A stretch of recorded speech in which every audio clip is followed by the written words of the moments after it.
కార్యక్రమం ప్రారంభించుకునే ముందు దేవుని సహాయంతో ప్రార్థన చేసుకొని కార్యక్రమం ప్రారంభించుకుందామండి. అనురాధ అక్క గారు వచ్చి ప్రార్థన చేయవలసిందిగా మనవి చేస్తున్నాను. గొప్ప దేవ తండ్రి, ఈరోజు వాక్యంలో మేము పాలు పంచుకున్నందుకు వందనాలు, స్తోత్రాలు ప్రభువా.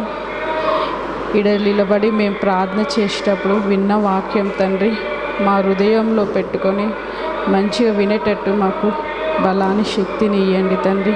ఈ వాక్యం అంతా తోడుగా ఉండి నడిపించునుగాక. ఈ చిన్ని ప్రార్థన అడిగి వేడుకుంటున్నాం తండ్రి, ఆమేన్. యేసు రక్తమే క్షమించమని మొరపెడుతుంది, హేబేలు రక్తమే శిక్షించమని మొరపెడుతుంది. హతులైన నీతిమంతులై రక్తమంతా ప్రతిదండన చేయాలని కోరుతుంటే, ఎవరి రక్తమో శ్రేష్టమైనది, ఎవరి రక్తమో క్షమించమన్నది. యేసు రక్తమే భూమిలో శత్రువులనైనా క్షమించమని అడుగుతుంది. ప్రతి మనుషుల ప్రతి పాపాన్ని కడుగుతుంది. యేసు రక్తమే క్షమించమని మొరపెడుతుంది, హేబేలు రక్తమే శిక్షించమని మొరపెడుతుంది. అన్నేనను చంపాడని నిలదీయగా ఆ దేవుడు వదలలేదుగా. ప్రతీకారం తీర్చాలని మొరపెట్టగా కయీనుని వదలలేదుగా. మృతులైన వారే క్షమించలేదు, పరదైసుకు వెళ్ళినా వదలలేదు. యేసు రక్తమే భూమిలో శత్రువులనైనా క్షమించమని అడుగుతుంది. ప్రతి మనుషుల ప్రతి పాపాన్ని కడుగుతుంది.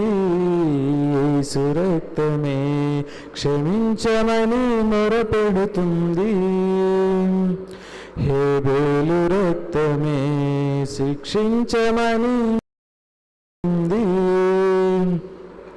స్టెఫెనును రాళ్లతో కొట్టి చంపుతుండగా న్యాయము తీర్చాలని అతనడుగలేదుగా.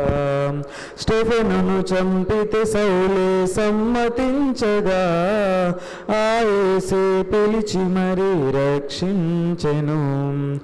యేసు ప్రేమ ఇతరులకు ప్రకటించవా, నేను చంపుతున్న వారి కొరకు ప్రార్థించవా.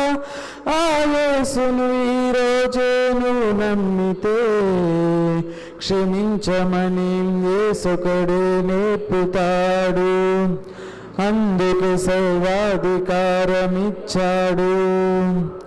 యేసు రక్తమే క్షమించమని మొరపెడుతుంది, హేబేలు రక్తమే శిక్షించమని మొరపెడుతుంది. ఈ సృష్టిని చేసినది దేవుడని అది తెలిపినది, ఈ మనిషిని చేసినది దేవుడని అది తెలిపినది. దేవుడే లేనిదే ఈ సృష్టి లేదులే, ప్రతిదినం ఈ సృష్టిని అనుభవిస్తుంది నీవులే. నీ ముందు ఉన్నవన్నీ తాకి చూడు. God created, God created, God created. దేవుడే సృజించం. ఈ చెట్టులో కాయ ఏమంది, ఆహారమే ఉంది రమ్మంది. ఈ చెట్టులో కాయ ఏమంది, ఏ కాయనే తెంపి తినమంది. నీ ఆకలి తీర్చాలని నూరాకముందుందిగా, ఆ దేవుడే చేశాడని నూరాకముందే కదా. నీ ముందు ఉన్నవన్నీ తాకి చూడు.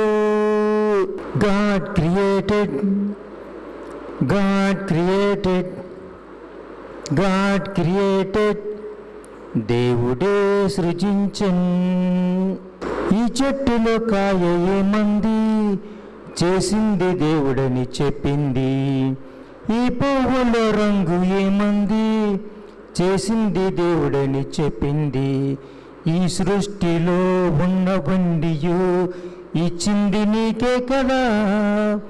ఆ దేవుడే నీ తండ్రిని నా యేసు చెప్పాడుగా. నీ ముందు ఉన్న బైబిల్ చదివి చూడు.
చేసింది దేవుడని శూన్యంలో భూమి చెబుతోంది ఆధారం దేవుడని భాషలేవుగా అయినా చెబుతోందిగా ఇది దేవుడి ప్రేమని బలి అవుతానంటుందిగా దేవుని పిల్లలని మనకు సేవే చేస్తుందిగా విశ్వం దేవుని సృష్టిని క్రైస్తవుడే చెప్పాలిగా కన్నులు చూస్తే చెబుతోంది చేసింది దేవుడని శూన్యంలో భూమి చెబుతోంది ఆధారం దేవుడని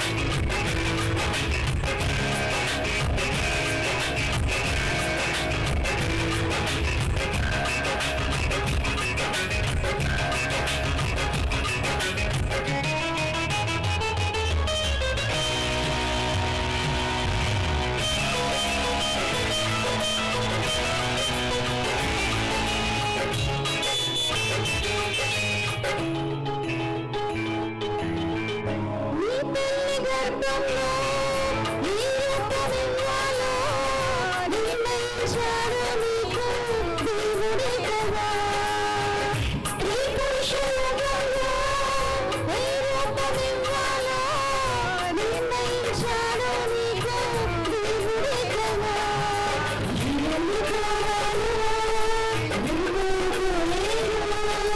నీ రూపమివ్వాలో నువ్వడగనే లేదు కనుపాపగా పంపాలని కన్నుకు రెప్పలా నిన్ను కాపాడుతున్నాడు తన పాదమే భూమిపై పట్టి నీ ప్రక్కనున్నాడు భాషే లేదుగా అయినా చెబుతుందిగా ఇది దేవుడి ప్రేమని బలి అవుతానంటుందిగా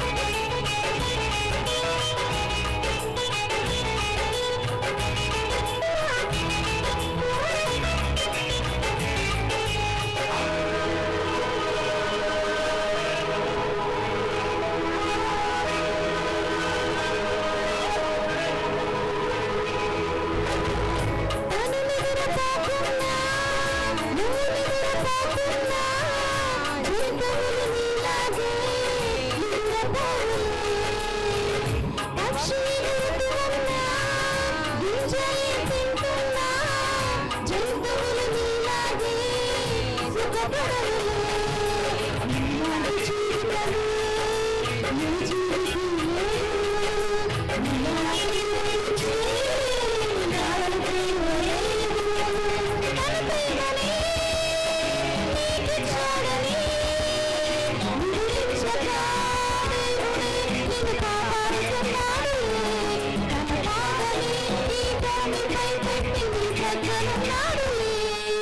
భాషే లేదుగా పరిమళమిస్తుందిగా దేవుని నమ్మాలని నీకు చెబుతోందిగా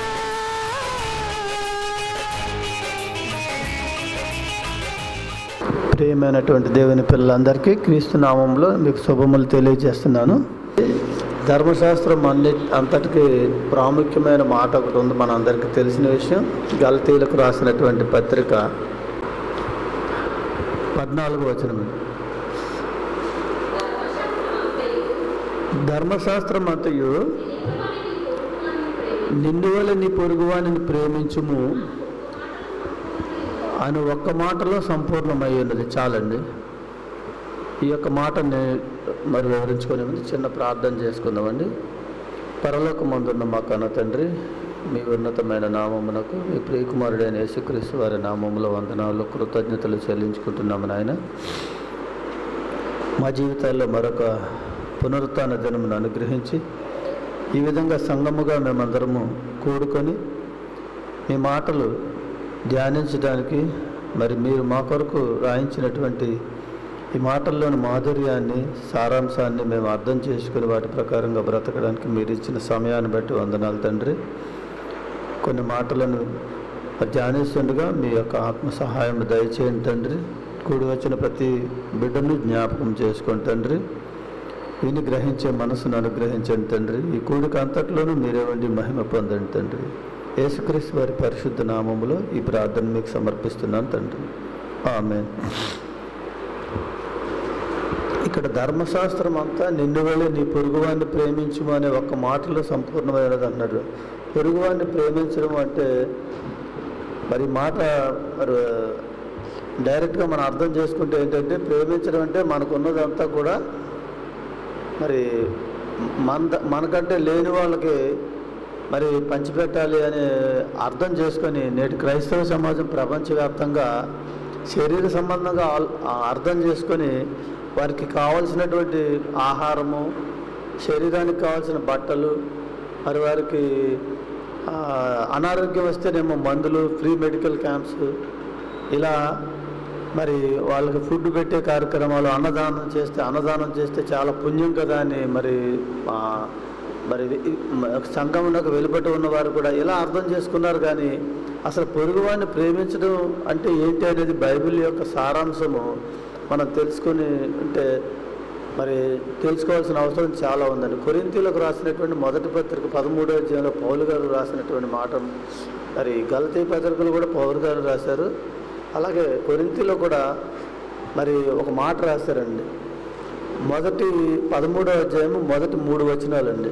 ఇక్కడ ఏమంటారంటే 3 వచనాలు మనం ఆలోచిస్తే కనుక ప్రేమ ప్రేమ ప్రేమ అనే చివరి వచనంలో ఉన్నాడు. బీదల పోషణ కొరకు, ఇందాక మనం చెప్పుకున్నాం కదండి, ఆహారం కావచ్చు, మెడికల్ క్యాంప్ కావచ్చు, లేకపోతే విద్యాభ్యాసం, ఫ్రీ ఎడ్యుకేషన్ ఇవ్వచ్చు. ఇదంతా చేస్తే ప్రేమించడమే అని మరి పొరపాటు పడుతున్నారు మన క్రైస్తవ సమాజం.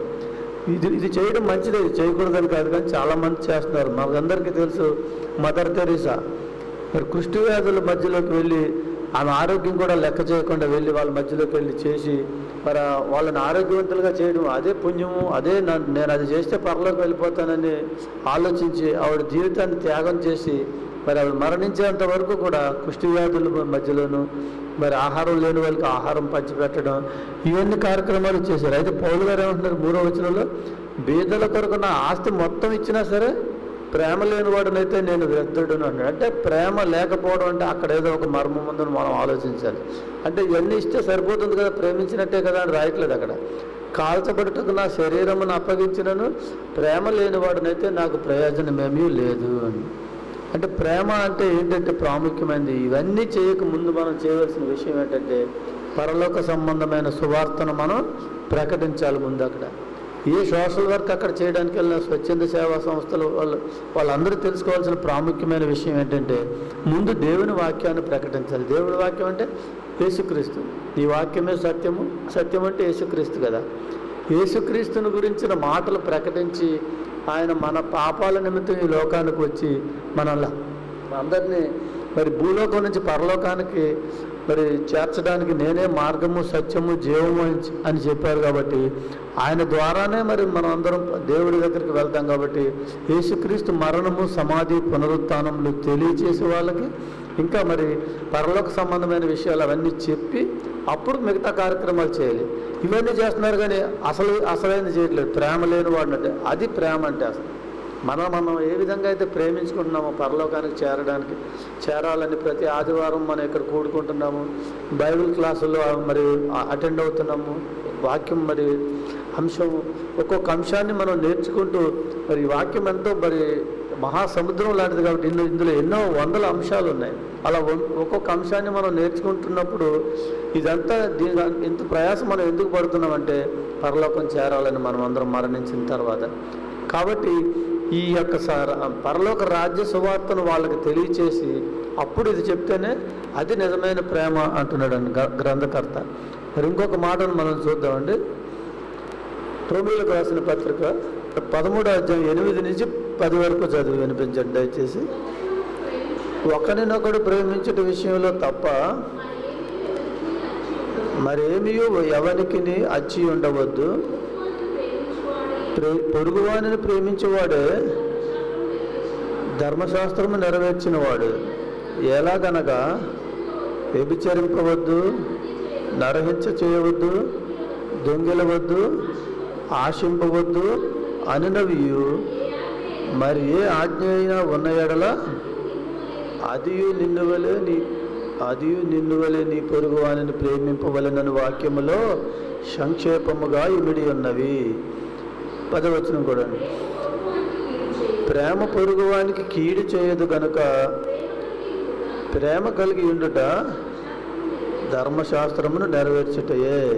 ఈ వాక్యాలన్నిటిలో కూడా మొత్తం మరి నిన్ను వలె నీ పొరుగువాన్ని ప్రేమించడం అంటే ఏంటి అనేది సారాంశం మొత్తం పౌలు గారు రోమా సంఘానికి రాస్తూ చక్కగా వివరించి రాశాడండి. అంటే పొరుగువాన్ని ప్రేమించడానికి మనం ఈ రోజున మనుషుల కంటే ఎక్కువ జంతువులను ప్రేమిస్తాక అలవాటు పడిపోయారు మనుషులు. వాళ్ళు పెంచుతున్నటువంటి పిల్లులు, కుక్కలు, ఇంకా మరి కుందేళ్ళని, కోళ్ళని, మేకలు, గొర్రెలు వీటిని ప్రేమించుతున్నారు, కానీ మనుషుల్ని ప్రేమించడానికి మాత్రం మరి వెనకబడిపోతున్నారు. ఎందుకు కారణం? జ్ఞానం లేకపోవడం వల్ల. అజ్ఞానంతో ఉండిపోయి అది పొరుగువాడు కూడా మనలాంటి మనిషే కదా, తన అజ్ఞానంలో ఉండి ఇలాంటి పనులు చేస్తున్నాడు కదా, నేను అతన్ని క్షమించాలి కదా అనే మనసు లేకుండా అతని మీద పగ సాధిస్తూ నాకు ఇంత కీడు చేశాడు కదా, మళ్ళీ నేను ఎలా అయినా కీడు చేయాలనే ఆలోచనలోనే ఉంటున్నారు తప్ప వాళ్ళు ఎవరన్నా కీడు చేస్తే మరి పగ తీర్చుతూ నా పని నేనే ప్రతిఫలం ఇస్తున్నానని మరి దేవుడు రాయించిన మాటలను మర్చిపోయి మరి పగ తీర్చుకోవడానికే చేస్తున్నారు తప్ప ప్రేమించడానికి ఎంత మాత్రము మరి వారు మనసులను మార్చుకొని దేవుని వైపు తిరగట్లేదు. కాబట్టి ప్రియులారా, ఈ యొక్క పొరుగువాన్ని ప్రేమించడం అనేది మరి చాలా పెద్ద ప్రసంగం. ఇది కుదించిన 2-3 వాక్యాలు మీకు చెప్పాను. మరి ఈ నిన్ను వలె నీ పొరుగువాన్ని ప్రేమించే విషయంలో మనమందరము కూడా మరి దేవుని యొక్క సంకల్పాన్ని నెరవేరుస్తూ ముందుకు సాగాలని మీ అందరినీ కోరుకుంటూ ఈ మాటలను ముగిస్తున్నాను. చిన్న ప్రార్థన చేసుకున్నాను. పరలోకమందున్న మా కన్న తండ్రి, మీ ఉన్నతమైన నామమునకు మీ ప్రియకుమారుడైన యేసుక్రీస్తు వారి నామములో మరొకసారి వందనాలు తండ్రి. మీరు ఇచ్చిన ఈ యొక్క అమూల్యమైన సమయాన్ని బట్టి నాయన మీ పిల్లలకు కొన్ని మాటలు వివరించాను. ఈ మాటలను అర్థం చేసుకొని మరి పొరుగువాన్ని ఏ విధంగా ప్రేమించాలి, మీ రాజ్య సువార్తను మరి వారికి తెలియచేసి మీరు మాకిచ్చిన ప్రేమను వారితో పంచుకుంటూ కొందరినన్నా రక్షించి మీ రాజ్యంలో చేర్చగలిగే పనిలో మరి మా అందరినీ మీరు సిద్ధపరచమని సహాయం దయచేయమని వేడుకుంటూ యేసుక్రీస్తు వారి మహోన్నతమైన నామమున ఈ ప్రార్థన మీకు సమర్పిస్తున్నాను తండ్రి. ఆమేన్. పాఠనం చేసుకుందామండి. తిమోతి గారు రాసిన మొదటి పత్రిక 1వ అధ్యాయం 19వ వచనం. అట్టి మనస్సాక్షి కొందరు త్రోసివేసి విశ్వాస విషయమై ఓడ బద్దలైపోయిన వారి వలె చెడి ఉన్నారు. ప్రార్థన చేసుకుందాం. మమ్మల్ని ప్రేమించిన మా ప్రియ పరలోక తండ్రి ప్రభు, అనేక పదములకు స్తుతిస్తూ చెల్లిస్తున్నాం ప్రభు. ఈ దినమందు ప్రభు నీ దాసుడు మహేశ్వర వాక్యం చెప్తుండగా ప్రభు అతన్ని బలపరిచి ప్రభు మా హృదయాలు అతడు చెప్పే వాక్యాన్ని ప్రభు మేము నాటుకొని ప్రభు ఫలించే వారిగా ప్రభు మమ్మల్ని తీర్చిదిద్దుతారని వేడుకుంటున్న ప్రభు ఈ యొక్క అవకాశాన్ని కల్పించిన గొప్ప దేవాన్ని కొందరం చెల్లిస్తున్నాను ప్రభు. నేను కూడా ప్రభు బలహీనాన్ని నన్ను కూడా బలపరిచి ఈ యొక్క రక్షణ మార్గం నడిపించిన గొప్ప దేవాన్ని కొందరం చెల్లిస్తూ ప్రభు ఈ యొక్క కూటాన్ని ఆది నుంచి అంతం వరకు మీరే నడిపిస్తారని వేడుకొనొచ్చు. నన్ను నేను తగ్గించుకుంటూ నేను అమ్మని హెచ్చిస్తూ నజరేయుడైన యేసుక్రీస్తు పరిశుద్ధ నామం ప్రార్థించి అడిగి వేడుకొనొచ్చున్నాను నా తండ్రి. ఆమేన్. అందరూ తల వంచుకున్నట్లయితే ప్రార్థన చేసుకుందాం. పరమందున మా ప్రియ పరలోకపు తండ్రి, నీ ఘనమైన శ్రేష్టమైన ఉన్నతమైన నామమునకు వందనములు చెల్లిస్తున్నాము నాయన. గతించిన కాలమంతా మమ్మల్ని క్షేమంగా కాచి కాపాడి మీ రెక్కల కింద భద్రపరుచుకొని మీ చల్లని ప్రేమతో తండ్రి సజీవుల సంఖ్యలో మమ్మల్ని నిలబెట్టిన విధానానికై వందనములు కృతజ్ఞతలు చెల్లిస్తున్నాం నాయన.